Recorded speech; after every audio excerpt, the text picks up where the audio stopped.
إن الله وملائكته يصلون على النبي يا أيها الذين آمنوا صلوا عليه وسلموا تسليما.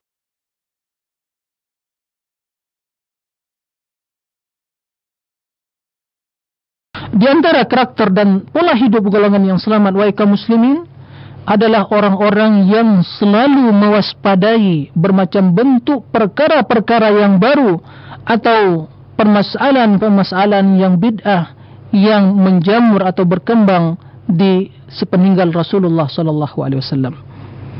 Kenapa demikian, wahai kaum muslimin? Tidaklah akan sempurna loyalitas kita pada sunnah kecuali apabila kita meninggalkan seluruh hal-hal yang bertentangan dengan sunnah. Tidak akan sempurna tauhid kita kecuali apabila kita meninggalkan segala bentuk kesyirikan besar atau kecilnya.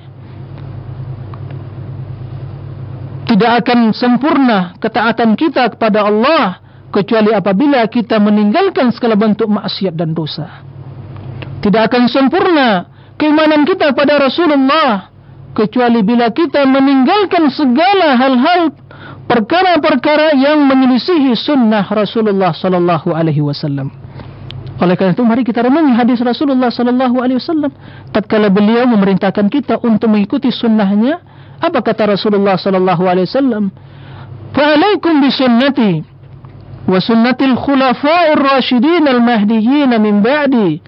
'addu 'alaiha bin nawajid wa iyyakum wa muhdatsatil umur." فإن كل محدثة بدعة وكل بدعة ضلالة وكل ضلالة في النار. Berpegang teguhlah kamu, kata Rasulullah, pada sunnahku dan sunnah para sahabatku. Addu 'alaiha bin nawajid, gigillah dengan erat. Gigillah dengan kuat.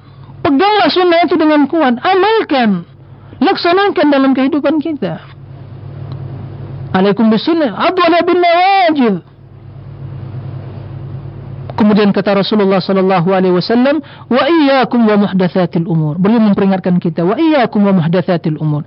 Tinggalkan oleh kalian, kata Rasulullah, segala perkara-perkara yang baru. Apa itu perkara yang baru? Yang tidak ada dalam agama ini. Yang tidak ada sunnah dari Rasulullah sallallahu alaihi wasallam. Sekalipun manusia mengatakan itu suatu hal yang baik, tidak ada yang baik setelah datang sunnah Rasulullah sallallahu alaihi wasallam. Tidak ada yang baik hal-hal yang datang setelah sunnahnya, menyelisih sunnahnya, maka hal itu tidaklah dianggap satu kebaikan oleh syariat Islam. Tidak ada agama yang baru, tidak ada aliran yang baru, tidak ada cara peribadatan yang baru, tidak ada jamaah yang baru setelah datangnya sunnah Rasulullah sallallahu alaihi wasallam. Ma lam yakun yawma idzin dinan fala yakun al-yawma din. Apa yang tidak pernah menjadi sebuah agama, sebuah pemikiran, sebuah aliran, sebuah pemahaman di zaman Rasulullah, maka tidak akan pernah terjadi, tidak akan pernah menjadi suatu aliran, pemahaman, pemikiran, ideologi sampai yaumul qiyamah. Apa kata Rasulullah tatkala beliau memerintahkan kita untuk mengikuti sunnahnya? Beliau memerintahkan kita untuk meninggalkan hal-hal yang bertentangan dengan sunnah, yaitu hal-hal yang bid'ah. Hal ini menjelaskan pada kita, wahai kaum muslimin, dalam kita menjalani agama Islam yang mulia ini, dalam mengamalkannya dan mengikuti sunnah beliau, maka mari kita mempelajari sunnahnya, berpegang teguh pada sunnahnya, dan juga meninggalkan bid'ah dan mewaspadai bid'ah, dan memperingatkan umat dari hal-hal yang bid'ah. Banyak bid'ah-bid'ah yang berkembang di zaman sekarang ini. Berhubung kita di zaman atau di bulan Sya'ban, ada suatu bid'ah yang sangat atau yang gemar dilakukan oleh sebagian manusia, kaum muslimin, yaitu mengkhususkan malam-malam Sya'ban dengan ibadah-ibadah tertentu, dengan solat-solat tertentu, dengan salawat-salawat tertentu.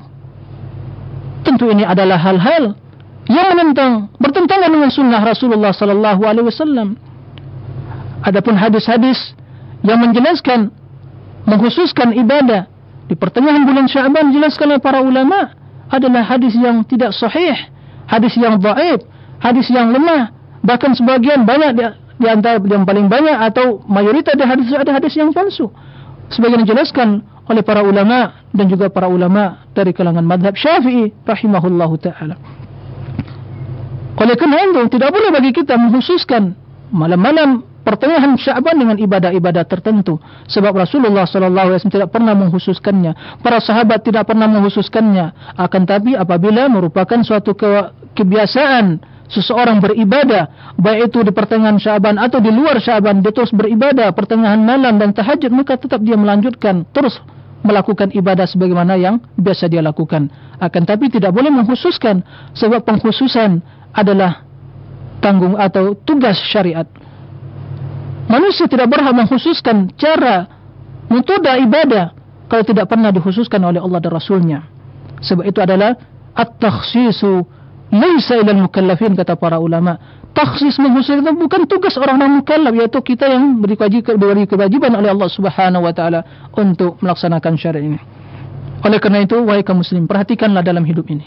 Apabila kita mengikuti sunnah, perhatikan hal-hal yang akan membatalkan sunnah tersebut, yaitu bid'ah. Sangat banyak dalil-dalil yang menjelaskan larangan melakukan bid'ah dan perintah mengikuti sunnah. Yang demikian itu menjelaskan pada kita bahwasanya tidak akan sempurna keimanan kita, keislaman kita, dan juga tidak akan sempurna kita mengikuti sunnah kecuali bila kita mewaspadai hal-hal yang menyelisihi sunnah Rasulullah SAW. Kaum muslimin dan muslimat, para pendengar yang dimuliakan oleh Allah Subhanahu wa taala,